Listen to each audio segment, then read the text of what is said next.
La filosofía política de Abel Goumba se centra en una preocupación constante: cómo construir un Estado justo en contextos marcados por el legado colonial, la fragilidad institucional y la desigualdad social y económica. Aunque Goumba fue principalmente un político, su pensamiento tiene una clara dimensión filosófica, especialmente en el ámbito de la ética pública y la organización del poder. En el núcleo de su visión está la idea de que la política debe ser ante todo un ejercicio moral. Para Goumba, el poder no puede entenderse como un instrumento de beneficio personal o de dominación, sino como una responsabilidad hacia la comunidad.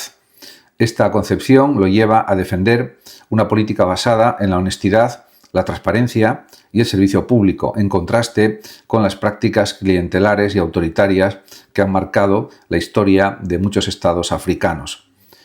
Otro punto fundamental de su pensamiento es la justicia social. Goumba considera que no puede existir verdadera estabilidad política sin una reducción real de las desigualdades. Por ello insiste en la importancia de garantizar el acceso equitativo a la educación, la sanidad y los recursos básicos. En su visión, el desarrollo no es solo crecimiento económico, sino también mejora efectiva de las condiciones de vida de la población.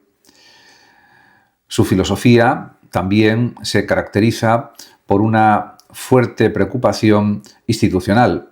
Goumba defiende la necesidad de construir un Estado fuerte pero no autoritario, es decir, un Estado capaz de garantizar el orden y la justicia, pero sometido a reglas claras y al control democrático. En este sentido, su pensamiento se opone tanto al caos político como a la concentración excesiva de poder. Un aspecto también importante a destacar de su reflexión es la relación entre ética y democracia. Goumba sostiene que la democracia no puede reducirse a elecciones periódicas, sino que debe estar sustentada por una cultura política responsable. Esto, en realidad, implica ciudadanos informados, líderes comprometidos y un respeto real por las normas. Sin una base ética, las instituciones democráticas corren el riesgo de convertirse en simples formas vacías.